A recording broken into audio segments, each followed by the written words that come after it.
जहां मैं बैठा हूं, हम सब संत बैठे हुए हैं, बिल्कुल महानदी का तट है। तो सुन लीजिए ध्यान से, बहुत अच्छा समाधान दे रहा हूं। गंगा, यमुना, सरस्वती, इन तीनों का समागम तीर्थराज प्रयाग में। गंगे तो दर्शनात् मुक्ति, गंगा जी का दर्शन करने से मुक्ति मिल जाती है। स्नान का तो कहना ही क्या।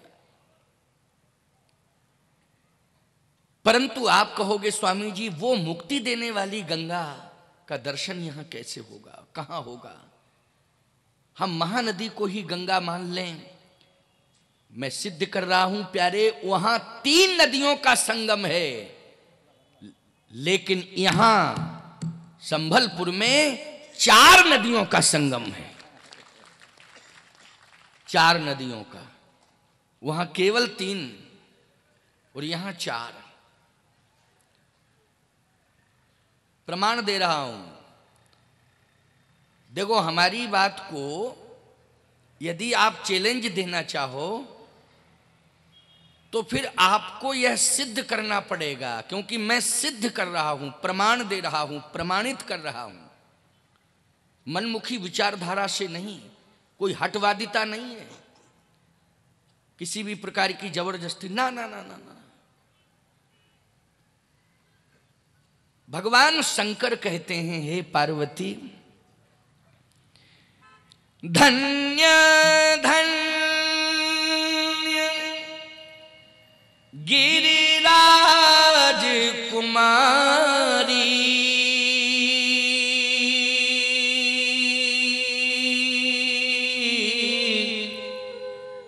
ओ तुम समान नहीं को उपकारी। पूछे रघुपति कथा प्रसंगा, सकल लोक जग पावनी गंगा। सकल लोक जग पावनी गंगा।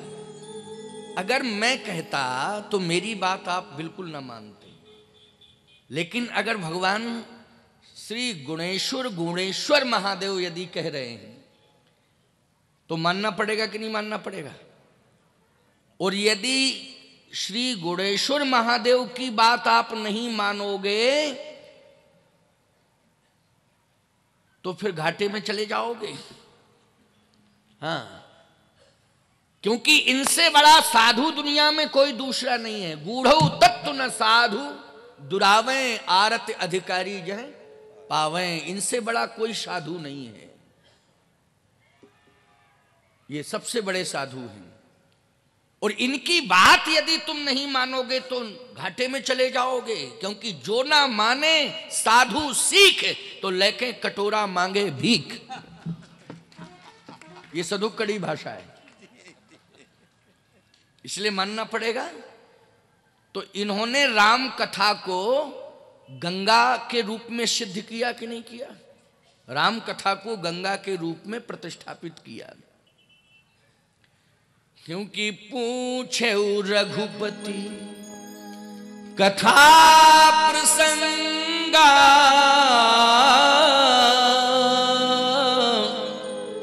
सकल लोक जग पावन गंगा। तो बोलो भाई, राम कथा रूपी गंगा यहां प्रवाहित हो रही है कि नहीं हो रही है? एक प्रमाण यह है सचल प्रयाग का प्रमाण। आप कहोगे महाराज जी, गंगा तो प्रवाहित हो रही हैं, लेकिन यमुना जी नहीं है यहां। यमुना जी तो नहीं है, यमुना भी है। यमुना सूर्य पुत्री है, उनका एक नाम है रविनंदिनी। क्या नाम है? रविनंदिनी। यहां रविनंदिनी का दर्शन कैसे होगा? भाई, कथा में गंगा जी का दर्शन तो हो रहा है, लेकिन रविनंदिनी यमुना का दर्शन, सूर्यपुत्री यमुना का दर्शन कैसे होगा? ये आप दिव्य भव्य रचना देख रहे हैं। विचारवान श्रोताओं विचार करना, ये रचना सब कर्म से संबंधित है कि नहीं? किससे संबंधित है? कर्म से। पहले तो यमुना का ही प्रवेश हुआ है। कौन सी यमुना? कर्म रूपी यमुना। कौन सी यमुना? कर्म रूपी यमुना। और याद रखना, कर्म रूपी यमुना का, जैसे यमुना जी का दर्शन आप करेंगे तो श्याम वर्ण है ना, और गंगा जी का दर्शन करेंगे तो श्वेत वर्ण, धवल। मैं सिद्ध ये करना चाहता हूं कि कर्म रूपी यमुना का दर्शन इसलिए हो रहा है क्योंकि सबसे पहले इस बीहड़ क्षेत्र में, जहां आना मुश्किल था, लगभग 4 महीने पहले से जो हमारे विश्वात्म चेतना परिषद के कार्यकर्ताओं ने, समर्पित कर्मचारियों ने, भक्तों ने, स्वामी जी के समेत,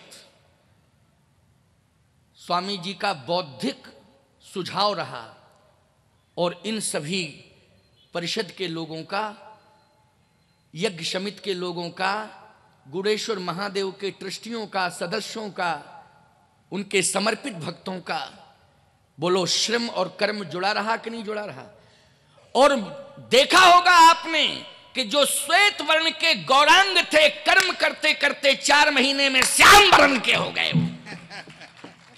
उनका कलर ही चेंज हो गया। बोलो कलर चेंज हुआ कि नहीं हुआ? हम जैसे ही आए तो मैंने देखा, मैंने कहा अरे रे बहुत मेहनत हो गई क्या आप लोगों से? क्यों स्वामी जी? मैंने कहा कि तुम तो गोरे से सांवले हो गए हो। तो सोचो जरा, राम कथा रूपी गंगा के प्रवाहित होने के पहले इसमें कर्म रूपी यमुना का प्रवाह हुआ है। इसलिए गोस्वामी जी कहते, विधि निषेध में कलिमल हरणी, कर्म कथा रवि नंदनी वर्णी। बोलो कर्म रूपी यमुना का दर्शन हो रहा है कि नहीं हो रहा है? ये आज सुंदर जो भवन बना हुआ है, ये पांडाल, धर्म पांडाल जो बना हुआ है, ये कर्म का ही स्वरूप है। बिना कर्म के कर्म रूपी यमुना का दर्शन हो रहा है। वाणी से जो राम कथा या पुराणों की कथा, श्रीमद् भागवत की कथा, अन्य ग्रंथों की कथा, वेद चर्चाएं, उपनिषदों की चर्चाएं, ये सब जो वाणी से प्रवाहित हो रहा है, ये सब क्या है? राम कथा गंगा है। अच्छा भाई, राम कथा गंगा हो गई, कर्म रूपी यमुना हो गई, लेकिन सरस्वती? तो मैं कहता हूं सरस्वती के रूप में सत प्रज्ञानंद सरस्वती खुद बैठे हुए हैं। बोलो, और इससे बड़ा प्रमाण और क्या दूंगा? अच्छा और सुनिए, अभी जो शास्त्रों की चर्चा हुई, उपनिषदों की चर्चा हुई, ग्रंथों की चर्चा हुई, ईमानदारी से बताओ, बिना सरस्वती की कृपा के ये संभव था? बिना सरस्वती की कृपा के ये सब संभव नहीं था। और सुनो, उस अचल प्रयाग में सरस्वती लुप्त है, लेकिन इस सचल प्रयाग संभलपुर में सरस्वती प्रकट है, जो वाणी से झरझर झरझर झरझर झरझर है प्रकट कि नहीं? कितना अंतर है? बोलो, है अंतर उसमें इसमें कि नहीं? हाँ, ये बात नहीं हो सकती है कि हम यहाँ का अन्न खा रहे हैं इसलिए बजा रहे हैं। ना ना ना ना ना ना ना, ये बात नहीं है। बात मैं हृदय से कह रहा हूं, समझ रहे हो कि नहीं? क्योंकि रोटी की कमी थोड़ी है, रोटी की कमी नहीं है। साधु को रोटी की कमी थोड़ी हो सकती है। भगवान के नाम के सहारे पग पग पर अन्न और जल उपलब्ध है। किसके बल पर?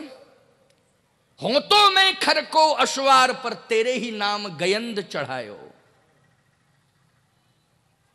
ये आज उच्च आसनें मिल रही हैं, उच्च सम्मान मिल रहा है, ये सिंहासन मिल रहा है, पुरुषार्थ के बल पर नहीं, भगवान की कृपा के बल पर मिल रहा है।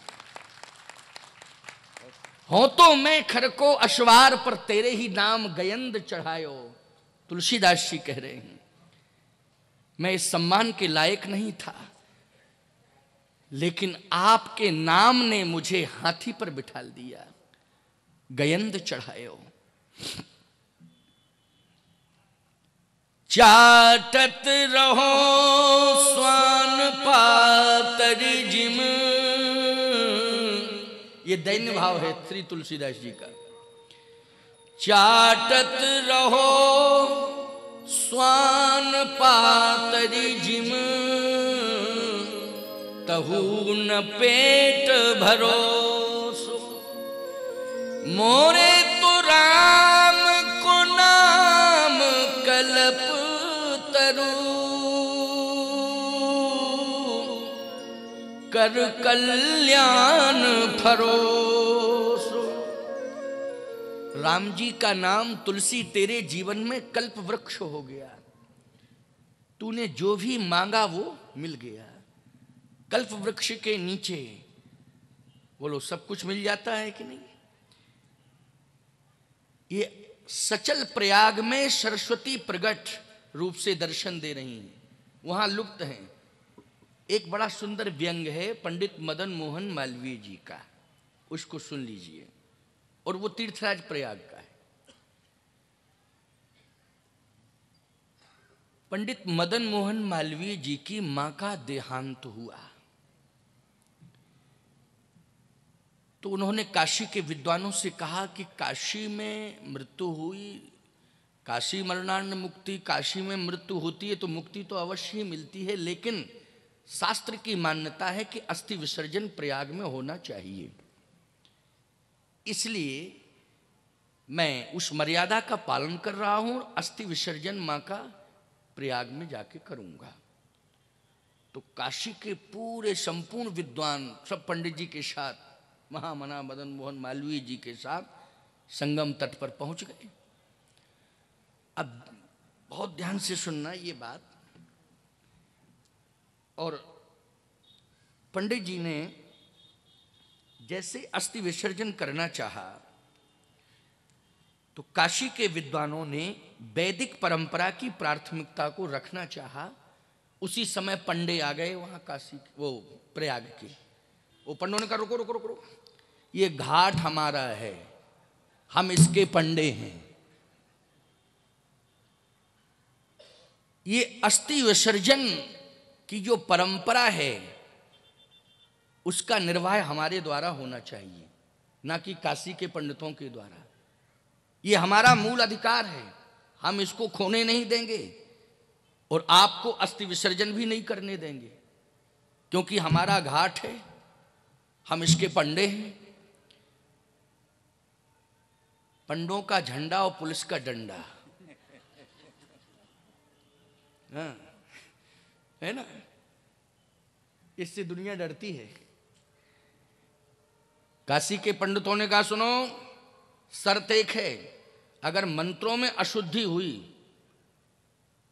तो समझ लेना उचित नहीं होगा, अच्छा नहीं होगा, क्योंकि पंडित श्री मदन मोहन मालवीय जी की मां का अस्थि विसर्जन हो रहा है। इनसे बड़ा पंडित कौन है काशी में। यदि कहीं मंत्र बोलने में त्रुटि हुई तो हम लोग बर्दाश्त नहीं करेंगे। पंडों ने कहा जैसे हम परंपरागत बोलते आए मंत्र वैसे ही बोलेंगे, कोई पंडित जी के लिए अलग से नहीं बोलेंगे, हमारी परंपरा है वो, जैसा हम बोलते आए वैसा बोलेंगे। पंडित जी ने कहा देखो विवाद मत करो। पंडितों से कहा कि आप साइड में खड़े हो जाओ। अच्छा आप लोग अपनी विधि से अस्थि विसर्जन की परंपरा का निर्वाह करो, अपनी अपनी विधि से। हाँ बोलो बोलो बोलो। अब पंडों ने बोलना शुरू किया तो वैयाकरण तो है नहीं भाई, वो तो परंपरागत जो बोलते आए हैं मंत्र उसी तरह से मंत्र बोलते हैं। बोलना शुरू किया, काशी के विद्वानों का अशुद्धि अशुद्धि अशुद्धि। ठहरो, रुको। लेकिन पंडे कहां मानने वाले, वो रुके थोड़ी, वो तो बोलते ही चले गए। अब काशी के पंडित सामने आके रोकने लगे, रुको रुको रुको। पंडित जी ने कहा, मदन मोहन मालवीय जी ने, कि इनको रोको मत। कहे महाराज ये तो मंत्र अशुद्ध बोल रहे हैं, अशुद्ध मंत्र हम सुन सकते हैं, बर्दाश्त से बाहर। देव भाषा का अपमान हो रहा है, देववाणी का अपमान हो रहा है, मंत्र में अशुद्धि। पंडित जी ने कहा और जगह प्रतिबंध लगाया जा सकता है, अन्य घाटों में, अन्य तीर्थों में प्रतिबंध लगाया जा सकता है, लेकिन तीर्थराज प्रयाग एक ऐसा तीर्थ है कि जहां सरस्वती लुप्त हो गई है, और जहां सरस्वती लुप्त हो गई हो वहां ये तुम आशा विश्वास रखोगे कि मंत्र शुद्ध बोलेंगे? बोलो, इसलिए बोलने दो, बोलने दो। बहुत अच्छा, बोलो, विचार करो जरा। लेकिन याद रखना, उस तीर्थराज प्रयाग में जो अचल प्रयाग है वहां सरस्वती लुप्त है, लेकिन संभलपुर के विश्वात्म चेतना महाकुंभ की सरस्वती प्रकट है, जो आज झरझर झरझर झरझर झरझर निझरित हो रही है विद्वानों की वाणी से। बोलो ये हमारा सौभाग्य है कि नहीं? ये सबसे बड़ा सौभाग्य है। तो बोलो आज हम संभलपुर में बैठे हैं कि तीर्थराज प्रयाग में बैठे हैं? बोलो, तीर्थराज प्रयाग में बैठे हैं, आनंद ले रहे हैं। परंतु त्रिवेणी का दर्शन मैंने कराया, और महानदी के तट पर ये अभिनव कुंभ हो रहा है, ये महाअधिवेशन साधु समाज का हो रहा है। तो बोलो महानदी जी भी मिल गई कि नहीं मिल गई? तो वहां केवल 3, यहां 4। चतुर्वेणी, क्या बात है, चतुर्वेणी। परंतु आप कहोगे महाराज जी वहां अक्षय वट है, यहां तो याद रखना भगवान श्री गुणेश्वर महादेव बट विश्वास अचल निज धर्मा, तीर्थ राज प्रयाग सुगर्मा सुकर्मा। विश्वास रूपी वट वृक्ष के रूप में भगवान गुणेश्वर महादेव विराजमान हैं, इसलिए इनको हमें वट विश्वास के रूप में देखना है। और उनके पास भी वट वृक्ष है, वट वृक्ष उनके पास भी है, और वट वृक्ष उनके पास भी है। स्वामी जी बता रहे हैं, मेरी दृष्टि नहीं गई, लेकिन वट वृक्ष भी है। तो बोलो जहां शिव का वास है वो विश्वास रूपी अक्षय वट और स्वयं प्रकृति जन्य वट दर्शन हो रहा है कि नहीं हो रहा है?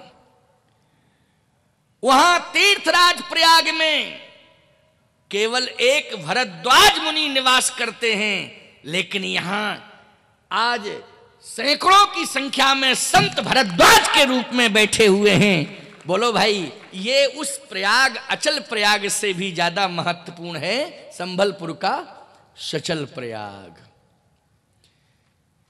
उस प्रयाग में 4 पदार्थ भरा भंडारू, अर्थ धर्म काम और मोक्ष। वो 4 प्रकार के पदार्थ वहां के भंडार में भरे पड़े हैं, अर्थ धर्म काम और मोक्ष। लेकिन यहां याद रखना, वहां भंडार में 4 पदार्थ रखे हुए हैं भरे, लेकिन इस सचल प्रयाग में प्रत्येक व्यक्ति के हाथ में 4 पदार्थ हैं इस समय वर्तमान में। अगर अनुभव किया जाए तो वहां भंडार में 4 पदार्थ हैं, यहां प्रत्येक श्रद्धालु के हाथ में 4 पदार्थ हैं। कैसे करना क्या पड़ेगा?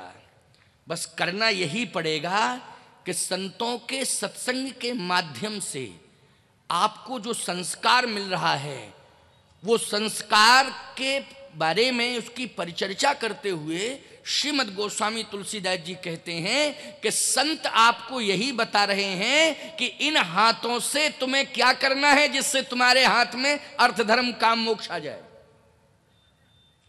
कितना बजा अभी?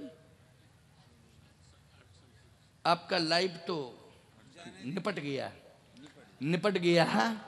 चलिए, लेकिन लाइव निपट गया, लाइफ तो चल रही है।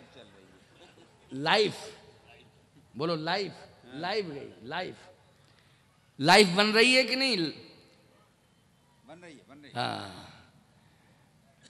4 पदार्थ, ये 4 पदार्थ कैसे आएंगे हाथ में? तुलसीदास जी कहते हैं, करतल हो पदारथ ताके प्रिय पितु मातु प्राण सम जाके। संत यही कहते हैं कि माता पिता गुरु संत इन सभी की सेवा यदि तुमने अपने हाथों से कर ली तो याद रखना, प्रयाग में तुम्हें 4 पदार्थ लेने के लिए इलाहाबाद नहीं जाना पड़ेगा, बल्कि आपके घर में ही आपके हाथों में ये 4 पदार्थ आ जाएंगे। ये सचल प्रयाग आपको प्रेरणा दे रहा है।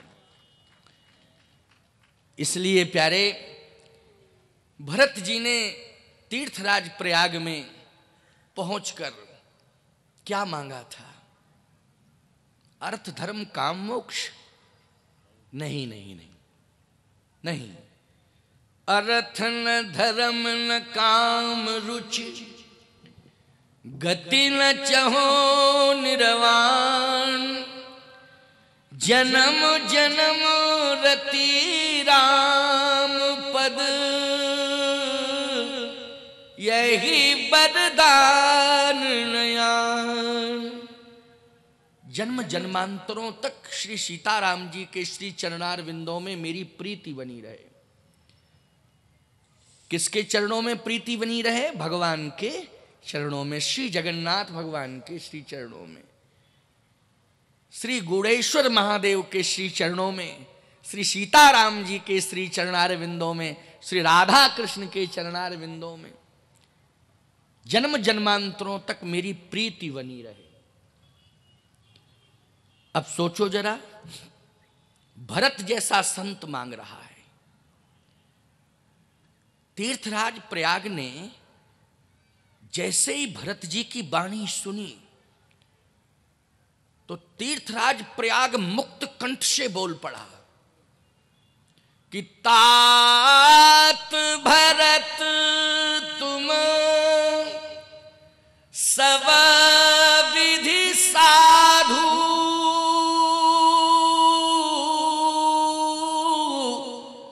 राम चरण अनुराग अगाधु। तुम एक विधि से साधु नहीं हो, 2 विधि से नहीं हो, सब विधि साधु। मतलब खड़ दर्शन के अंतर्गत जितनी भी परंपराएं हैं संतों की, वो सारी की सारी परंपराओं का निर्वाह कर रहे हैं श्री भरत जी। इसका मतलब है कि जब अत्यधिक समर्पण हो जाता है जीवन में, तो याद रखना, वो व्यक्ति भले ही गृहस्थी में क्यों ना हो, भेष से साधु ना हो, लेकिन उद्देश्य से वो साधु हो जाता है। साधु का मतलब है भद्र, भद्र का मतलब है श्रेष्ठ आचरण। हम लोग तो परंपरागत साधु हैं, उद्देश्य में भी हैं, वेश में भी हैं, दोनों बातें हैं। लेकिन ये जरूरी नहीं है कि हम ये कहें कि आप सब साधु हो जाओ और इस तरह की परंपरा, जैसे वेश हम लोग लिए हैं वैसा वेश ले लो। नहीं नहीं प्यारे, आपके उद्देश्य में संतत्व है तो आप साधु हो। केवल साधु का मतलब वेश ही नहीं है, साधु का मतलब उद्देश्य भी है। उद्देश्य में पवित्रता होनी चाहिए, उद्देश्य में उत्कृष्टता होनी चाहिए, तो आप सब साधु हैं। भरत जी का स्वभाव, भरत जी ने एक व्रत का पालन किया प्यारे, जो किसी ने नहीं कर पाया। खड्ग धारा व्रत, खड्गधारा व्रत का मतलब जानते हो? जैसे कोई व्यक्ति तलवार पर चले, तलवार आपके यहां क्या बोलते हैं उसको? तलवार ही बोलते हैं, खंडा, खंडा, खंडा है ना। तलवार पर चले तो चल नहीं सकता है ना, चल नहीं सकता है, कितना ही प्रयास क्यों ना करे। आप कहोगे महाराज जी तलवार का एक भाग ऐसा होता है जिसमें धार नहीं होती, केवल नीचे ही धार होती है, ऊपर धार नहीं होती। ऊपर तो वो चल ही सकता है, चलो भाई चलने के लिए कह दिया जाए तो चल सकता है, लेकिन खड्ग पर, खंडा पर कोई चल सकता? ऊपर भी धार नीचे भी धार। उसका एक नाम है कृपान। क्या नाम है? कृपान। कृपान का मतलब है कृपा ना ऊपर कृपा ना नीचे कृपा, है ना। ऊपर नीचे कहीं कृपा नहीं, कृपान। खड्गधारा व्रत याद रखना, खड़ग पर चलना, नहीं दौड़ना। साधारण बात नहीं है प्यारे। भरत जी ने 14 साल तक खड्गधारा व्रत का पालन किया है, और राम में और भरत में इतना अंतर यहां तीर्थराज प्रयाग में दिखाई दे रहा है कि तीर्थराज प्रयाग में श्री भरद्वाज जी ने कहा कि हे भरत, आज मेरा प्रयाग धन्य हो गया।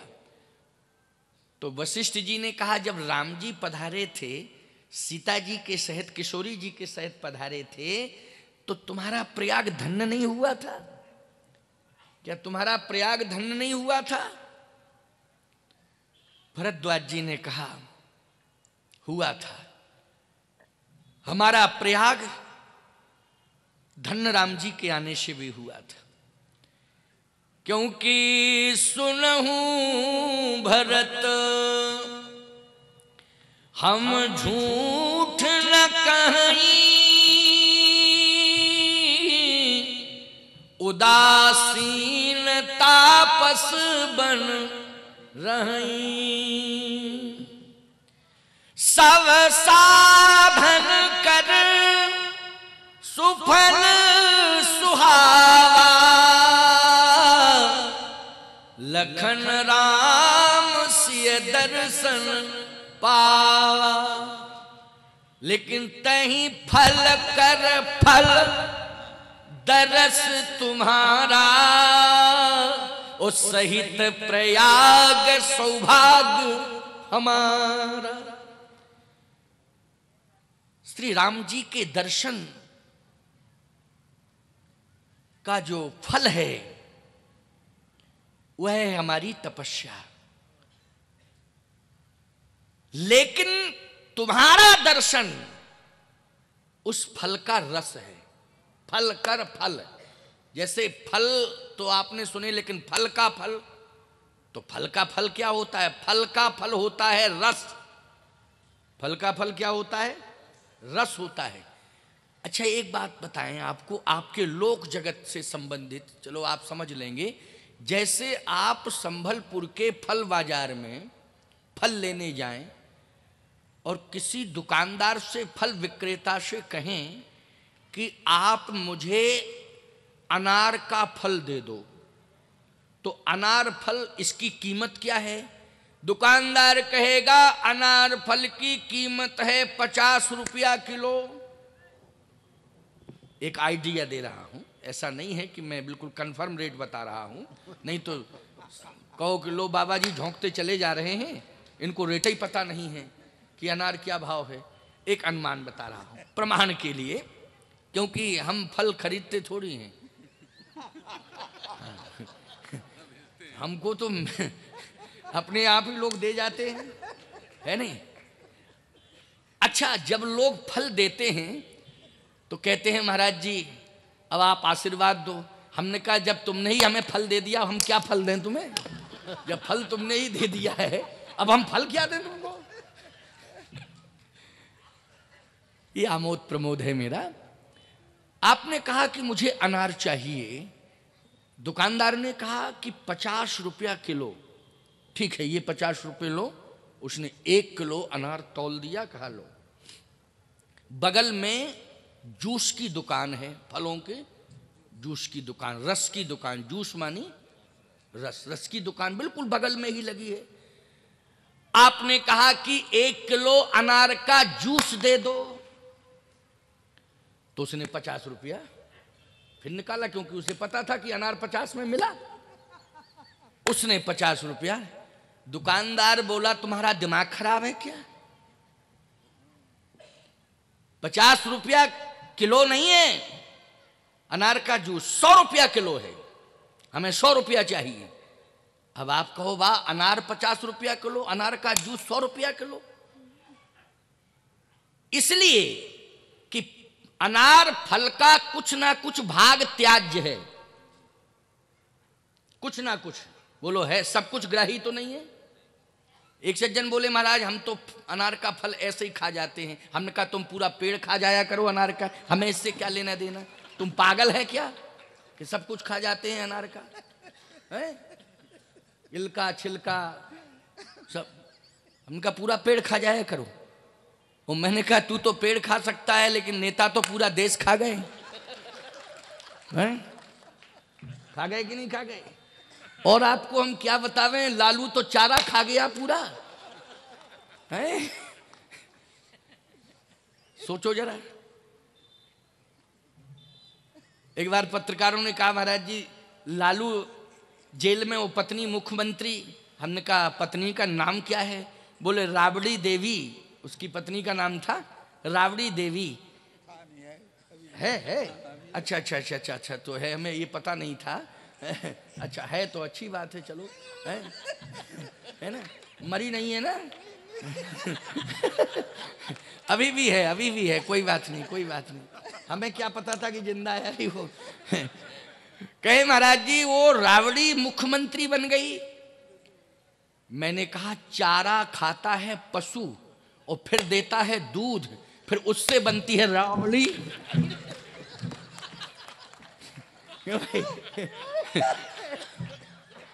जब उसके पति ने चारा खाया तभी तो राबड़ी बनी। सोचो जरा, बड़ी विडंबना। कहां तक आपको बतावें, कहां तक आपको समझावें, क्या क्या समझावें, बड़ी विडंबनाएं हैं इस देश में। लेकिन सावधान, फल का कुछ ना कुछ भाग त्याज्य है, लेकिन रस का कोई भी भाग त्याज्य नहीं है, सब कुछ ग्राही है। बोलो है कि नहीं? श्री राम जी भरद्वाज जी कहते हैं संत मत है ये, साधु मत है, कि श्री राम हैं हमारे जीवन में फल, और भरत जी आप हैं हमारे जीवन में उस फल के रस हैं। इसलिए हम सब आपको श्रोधारी करते हैं। आप जैसा महान इस दुनिया में कोई दूसरा नहीं है। श्री राम का दर्शन ये हम प्रयाग वालों का भाग्य है, लेकिन भरत तुम्हारा दर्शन ये प्रयाग का सौभाग्य है। इसलिए भरत तुम्हारे आने से हमारा सौभाग्य बन गया। बोलो भाग्य बड़ा है कि सौभाग्य? सौभाग्य। इसलिए सुनहूं भरत हम झूठ न कहीं, उदासीन तापस बन रही, सब साधन कर सुफल सुहावा, लखन राम सिय दर्शन पावा। लेकिन तहीं फल कर फल दरस तुम्हारा, सहित प्रयाग सौभाग्य हमारा। इस प्रयाग में, ये जो सचल प्रयाग है, इस प्रयाग में गूढ़ेश्वर भगवान का दर्शन आप सबका भाग्य है, और भरत रूपी संतों का दर्शन ये सौभाग्य है। इसलिए सौभाग्य के रूप में आपको ये आनंद प्राप्त हो रहा है। इसलिए मुद मंगलमय संत समाजू और जो जग जंगम तीरथ राजू। श्री राम जय जय राम, श्री राम जय जय राम, श्री राम जय जय राम, श्री राम जय जय राम, श्री राम जय जय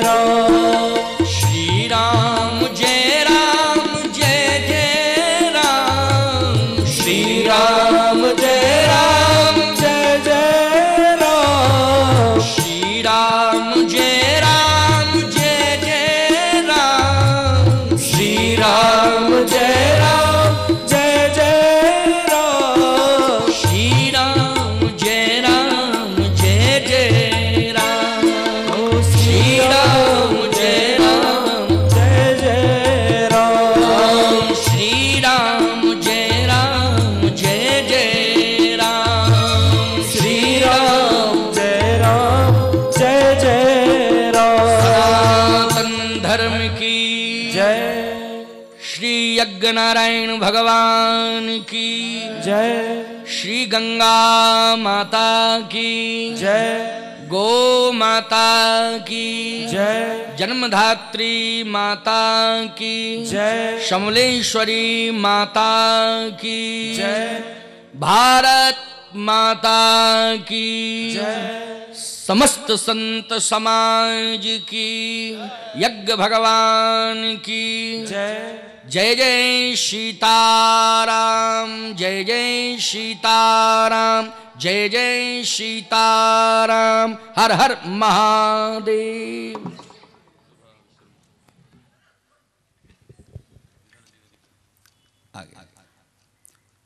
हम सब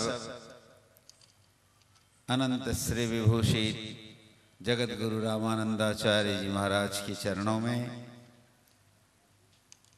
संबलपुर की जनता, उड़ीसा की जनता, सबकी ओर से बार बार प्रणाम निवेदन करते हैं एवं आपको सूचित करना चाहते हैं। आप और थोड़ी देर बैठें।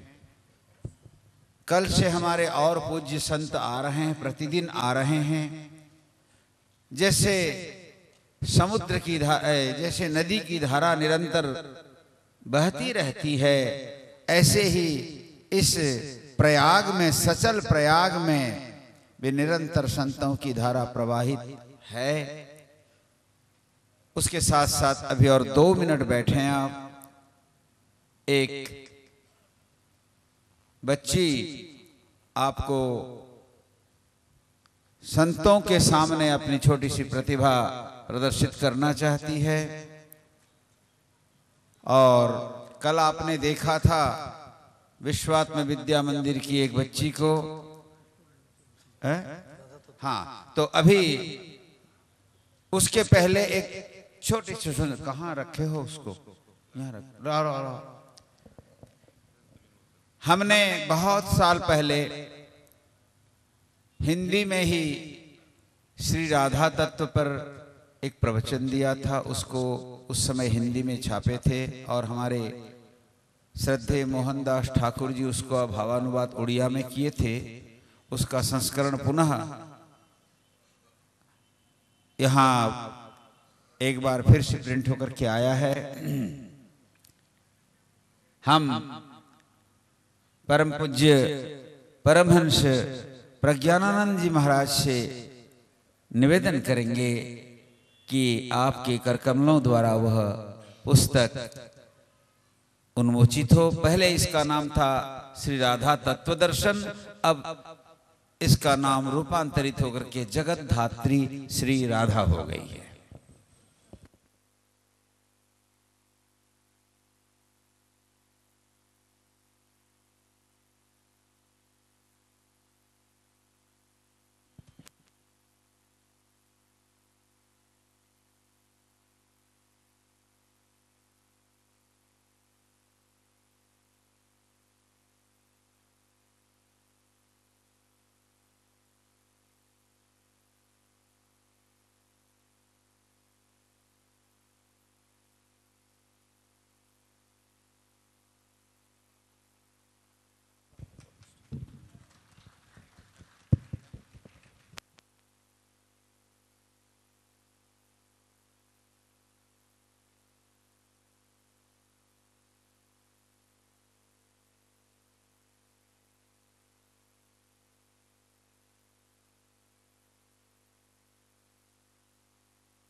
हरिओम सबुदिन भली आजिकार बहन पार्वती जी पूज्य जगत गुरु जी को कुछ भेंट प्रदान करना चाहती हैं। तालियों के साथ हम बहन का साथ देंगे।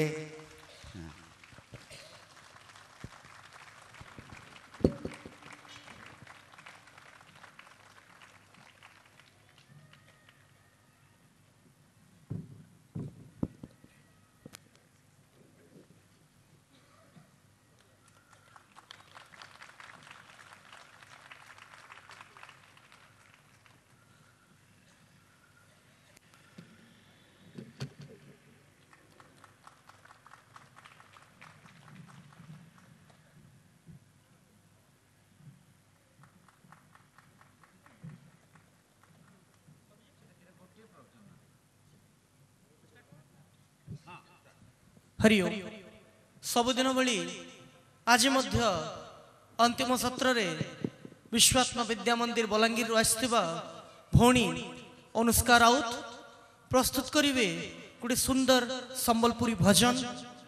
आमे जेन माइट रे ए महासम्मेलन आज होउचे से माइट होउचे समलपुरर माइट और से समलपुरर माइट रे थाई करी जदि समलपुरी नाच जदि नहीं पाला ताहले किछि अधूरा हो जिबा। ताहले आसुन ए ज्ञान सत्र परे परे सम्बलपुरी नाच रे इ मंच के दुलकावा लगे आसुचन भौणी अनुष्का राउत। समस्ते जोरदार तालीर संगे स्वागत करुन भौणी के।